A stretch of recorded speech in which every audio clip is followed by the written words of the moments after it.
পানিতে ভাসিলে যদি হইতো বড় পীর, সর্বপ্রথম পীর হতো কচ্ছপ কুমির। আকাশে উড়িলে যদি হইতো আউলিয়া,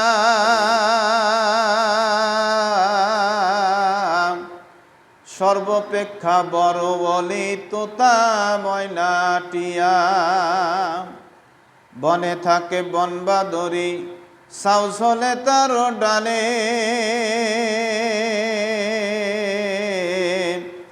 সন্তান হাজার পড়লে দুঃখে মায় সারে না তারে। বিদেশেতে যদি কারো ছেলে মারা যায়,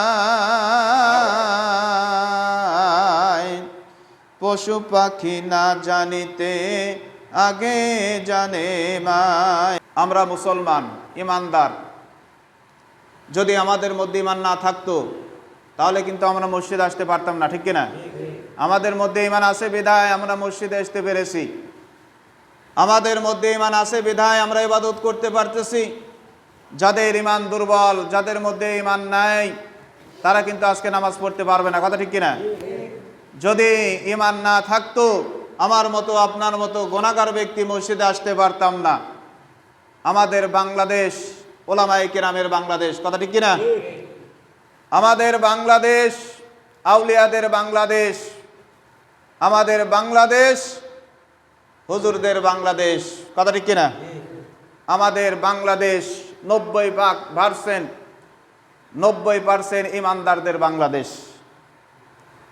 যেই বাংলাদেশে 90% ইমানদার, যেই বাংলাদেশে 90% ওলামায়ে কেরামগণ ইমানদারেরা হুজুরেরা তলবে না, যেই বাংলাদেশে বসবাস করতেছে, যেই বাংলাদেশে আল্লাহ পাক 99% ইমানদারদের বাংলাদেশে যখন ওলামায়ে কেরাম তলবে ইলম মাদ্রাসার ছাত্ররা হুজুরেরা মাদ্রাসার ইমাম সাহেবেরা মসজিদের ইমাম সাহেবেরা যখন কোরআন হাদিস থেকে কথা বলে, বাংলাদেশে 90% মুসলমান থাকা সত্ত্বেও আল্লাহর কোরআন নিয়ে যখন কথা বলে, হাদিসের যখন কথা বলে, একদল বাংলাদেশের কিছু নাস্তিক মার্কা বেঈমান লোকেরা আছে যারা আমাদেরকে এই কোরআনের কথা বলার থেকে বিরত রাখতে দেয়, কথা ঠিক কিনা? বলে যে কোরআনের কথা বলা যাবে না, কোরআনের কথা বলা যাবে না। তাহলে আমাদের বাংলাদেশে যদি 90% মুসলমান হয় আর সেই দেশে যদি কোরআনের কথা না বলা যায়, বোঝা যায় ওই বাংলাদেশে 90% মুসলমান নাই। বাংলাদেশের ওলামায়ে কেরাম যখন কোরআন হাদিসের কথা বলে, কোরআন হাদিসের কথা যখন বলা হয়, তখন ওই সমস্ত ওলামায়ে কেরামদেরকে বলা হয় মৌলবাদী, জঙ্গিবাদ বলা হয়, কথা ঠিক কিনা? আসলে কি ওলামায়ে কেরাম জঙ্গিবাদ, মৌলবাদ? ওলামায়ে কেরামদেরকে বলা হয় উগ্রবাদ, জঙ্গিবাদ। যখন কোরআন তাফসির করা হয়, দেশের জন্য যখন কথা বলা হয়, দেশের পক্ষে যখন মানুষ কথা বলে, ওলামায়ে কেরামগণ কথা বলে, তখন তাদেরকে বলা হয় যুদ্ধ অপরাধী, কথা ঠিক কিনা? ভয় পাইতেছেন নাকি? ভয় পাইতে হবে কাকে? আল্লাহকে। আল্লাহকে ছাড়া কাউকে ভয় করার মতো কোনো টাইম আমাদের নাই। ভয় করতে হবে একমাত্র আল্লাহকে। যেই আল্লাহ জীবন দিয়েছেন, যেই আল্লাহ জীবন নেবেন, সেই আল্লাহকে ছাড়া কাউকে ভয় করা যাবে। বাংলাদেশের ওলামায়ে কেরাম একদল মুসল্লি আছে যারা টুপি মাথা দিয়ে রাস্তায় বের হয়, রাস্তায় চলাফেরা করে, এদেরকে একদল নাস্তিক মার্কা বাংলাদেশের যখন ওলামায়ে কেরাম বের হয় তাবলীগের জন্য, দ্বীনের কাজের জন্য, দাওয়াত দেওয়ার জন্য, ভারতের দালাল, আমেরিকার দালালেরা কিছু লোক আমাদেরকে জঙ্গিবাদ বলে। বলে কি বলে না? ওলামায়ে কেরাম কি জঙ্গিবাদ? ওলামায়ে কেরাম জঙ্গিবাদ নয়। প্রকৃতপক্ষে বোঝা যায় যারা আমাদেরকে জঙ্গিবাদ বলে এরাই প্রকৃতপক্ষে জঙ্গিবাদ, কথা ঠিক কিনা? যারা আমাদেরকে রাজাকার বলে, আমরা রাজাকার নয়, যারা আমাদেরকে রাজাকার বলে এরাই হচ্ছে রাজাকার। যারা আমাদেরকে বলে উগ্রবাদী, আমরা উগ্রবাদী নয়।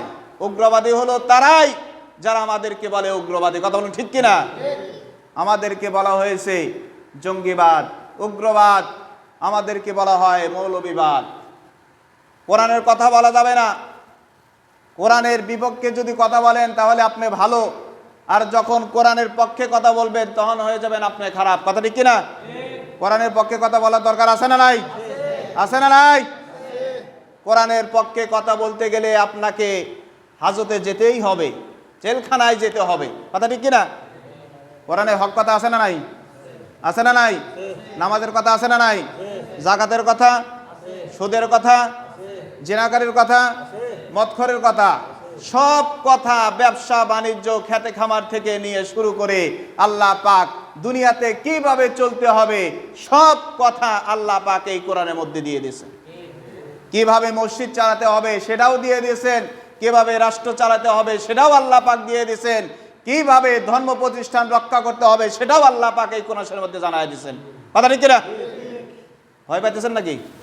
ঘুমাইতেছেন? ঘুমাইলে হবে না। কোরআনের কথা বলার দরকার আছে না নাই? আমি বলবো না, আপনি বলবে না, আর একজন বলবে না, কে বলবি কোরআনের কথা? কথা ঠিক কিনা? কোরআনের ভয়, আল্লাহর ভয় দিলের মধ্যে রাখা দরকার আছে না নাই? কোরআন পড়তে পারি না, তবে কোরআন আলাকে তো মহব্বত করতে পারি। কথা ঠিক কিনা? নিজে পথে ভালো পথে চলতে পারি না, কিন্তু উলামায়ে কিরামদেরকে তো ভালোবাসতে পারি। তলবে ইলমদেরকে ভালোবাসা দরকার আছে না নাই? একটা তলবে ইলম যখন কোনো কবরস্থানের পাশ দিয়ে হেঁটে যায়, আল্লাহ পাক ওই তলবে ইলমের ওসিলাই করে 40 দিন কবরের আযাব মাফ করে দেয়। পাগড়ি মাথায় দিলে বলা হয় জঙ্গিবাদ, টুপি মাথায় দিলে বলা হয় উগ্রবাদী।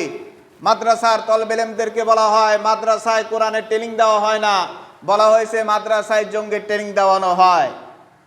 মাদ্রাসায় জঙ্গির ট্রেনিং দেওয়া হয় কি? মাদ্রাসায় জঙ্গিরবাদীর ট্রেনিং দেওয়ানো হয় না, মাদ্রাসায় ট্রেনিং দেওয়ানো হয় কিভাবে কোরআন সহিভাবে পড়তে হয়। কথা ঠিক কিনা?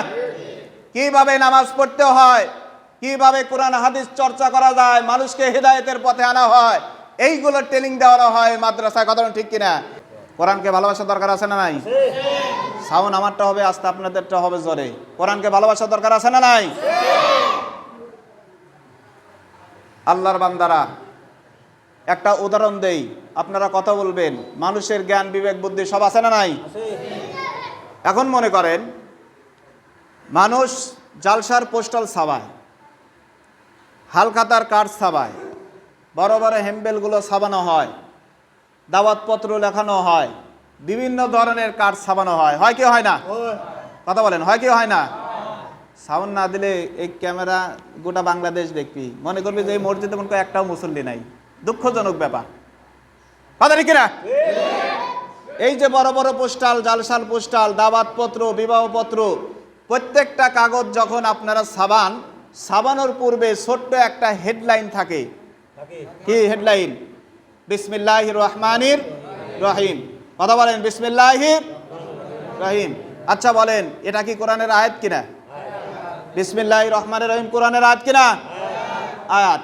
আপনি এটা পোস্টালে লিখলেন, হালকাতের কার্ডে লিখলেন, বড় বড় হ্যাম্বেলগুলো, এইগুলো বিসমিল্লাহির রহমানির রহিম যখন আপনি লিখলেন, লেখার পরে এইগুলো যখন আপনি বিতরণ করতেছেন, বিলি করতেছেন, ওয়ালের সাথে মারতেছেন, গাছের সাথে মারতেছেন, মারার কারণে যখন দেখা যায় কিছু আল্লাহর বান্দা আছে, পেশাব যখন করার দরকার হয়, ওই পোস্টালগুলো ছিঁড়ে কুলুপ করে।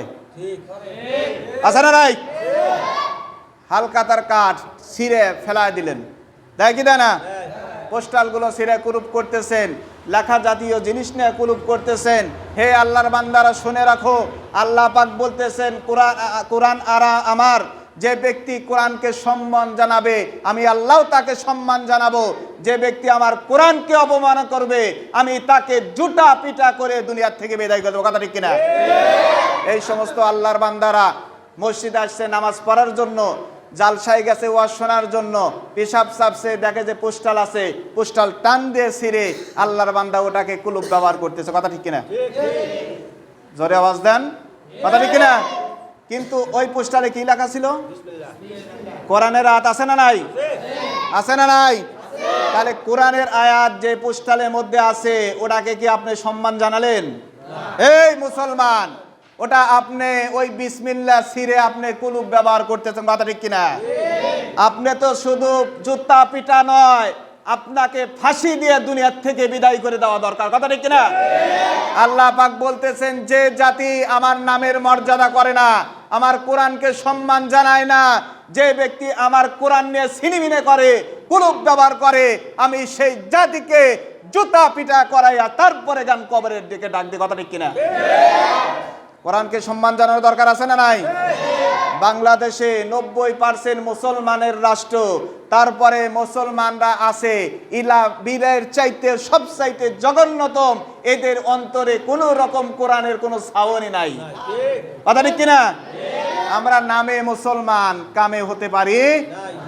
মুসলমানের বাচ্চারা খবরের কাগজ ছিঁড়ে পেশাব করে, আছে না নাই? মনমোহন বিড়ির প্যাকেট পেশাব কানায় পড়ে থাকে, আছে না নাই? কথা বলে না, আছে না নাই? পোস্টাল ছিঁড়ে ছিঁড়ে কুলুপ ব্যবহার করতেছে। শয়তানের দুলোভাই, শয়তানের দুলোভাই, টিস্যু কেনার টাকা থাকে না, পোস্টাল মসজিদের সামনে লাগানো থাকে, পোস্টালগুলো ছিঁড়ে ছিঁড়ে কুলুপ ব্যবহার করে। ওদের অস্ত্রে প্যারালাইসিস হওয়া দরকার, কথা ঠিক কিনা? যাতে জীবনের মতো তাদের প্যারালাইসিসে ভোগে, যাতে করে ওরা স্ত্রীর কাছে শুইতে না পারে। এত বড় ভয়ানক এই মুসলমান, ভালো ভালো আরবি লেখা, ভালো ভালো বাংলাগুলো লেখা, হাদিসের কিতাবগুলো ছিঁড়ে ছিঁড়ে গ্রুপ ব্যবহার করে, আছে না নাই? আমার মতো আপনার মতো লোকই তো এই মাঝখান থেকে দেখি খবরের কাগজগুলো নাই, কিরে মসজিদের সামনে পোস্টার ছিল, গেল কই? পরে দেখি যে পেশাবখানায় পড়ে আছে, কথা ঠিক কিনা? আসলে কি এটা উচিত? লেখা জাতীয় জিনিস দিয়ে কুলুপ ব্যবহার করা যাবে? টিস্যু কেনার টাকা যদি না থাকে, মসজিদে এসে দাঁড়াবেন, বলবেন যে আমার কুলুপের দরকার, আমরা সবার কাছ থেকে চাঁদা তুলে আপনাকে টিস্যু কিনে দেবো, তারপরেও কিন্তু এই ব্যবহার করা যাবে না, যাবে কি? কত বড় ভয়ানক কথা! আল্লাহর কালাম পোস্টালের মধ্যে লেখা আছে, আল্লাহর বান্দারা হালখাতা করে, হালখাতার মধ্যে লিখে দিছে সুন্দর করে বিসমিল্লাহির। আরে বাটপার, আপনি তো এর অর্থই বোঝেন না, আপনি মনে করছেন এটা খেলার জন্য, এটাকে হাসি তামাশা করার জন্য বিসমিল্লাহ লিখছেন? আল্লাহর নাম আপনি যেভাবে দিছেন, এটার মর্যাদা সেইভাবেই করতে হবে, কথা ঠিক কিনা? আমি হালখাতা করি, আমি কোনোদিন ওই বিসমিল্লাহির রহমানির রহিম ওই হালখাতা কার্ডের উপর লিখি না, জানি যে আমি নিজেই যেটার মর্যাদা রাখতে পারতেছি না, জনগণ সেটাকে কিভাবে মূল্যায়ন করবো, কথা ঠিক কিনা? হালখাতার কার্ড দিলেন, আল্লাহর বান্দারা কি করলো? ওই হালখাতার কার্ডটা ছিঁড়ে পারতলে ফেলা দিল, কথা ঠিক কিনা? আরবি লেখা পারতলে ফেলানো যাবে? এই ফেলানো যাবে? আপনার তো কি বাটপার, যে দোকানদার এটাকে সজদা করতেছে, আল্লাহ পাক ওটাকে আগে জুতা পিটা করবে, কথা ঠিক কিনা? আপনি খেলার জন্য নিয়ে আসছেন, আল্লাহর নাম বসাইতেছেন খেলার জন্য। আল্লাহ পাক বলতেছেন, বান্দা আমি আল্লাহ রহমান রহিম, আমার যত বড় দয়া, আমি ক্ষমাও করি, যেই রকম আমি যখন বান্দাকে ধরি আবার সেই রকম ধরাই ধরি, 1 ইঞ্চি পরিমাণ ছাড়। আল্লাহ ভালোবাসে, খুব ভালোবাসে, কিন্তু আল্লাহ যেদিন ধরবেন, আল্লাহর হাত থেকে পালানোর কোনো রাস্তা। এরপর থেকে আর বিসমিল্লাহ লিখবেন, কথা বলে না? বিসমিল্লাহ লিখবেন? খবরের কাগজে বিসমিল্লাহ লেখা যাবে? জালসার পোস্টারে লেখা যাবে? কথা বলে না?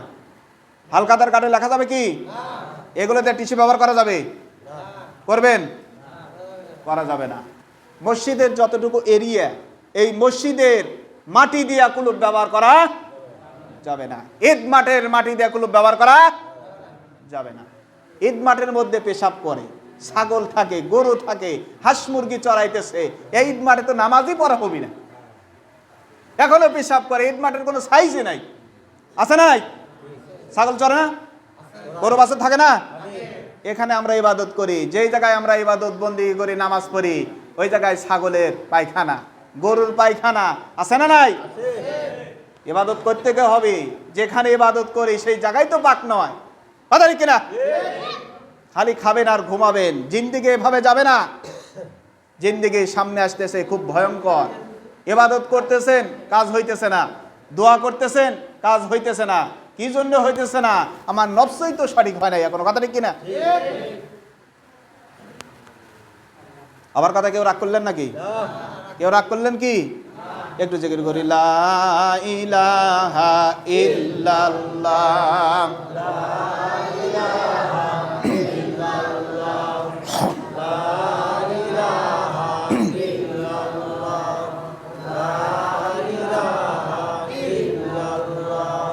আল্লাহকে যারা ডাকিবে ভাবে,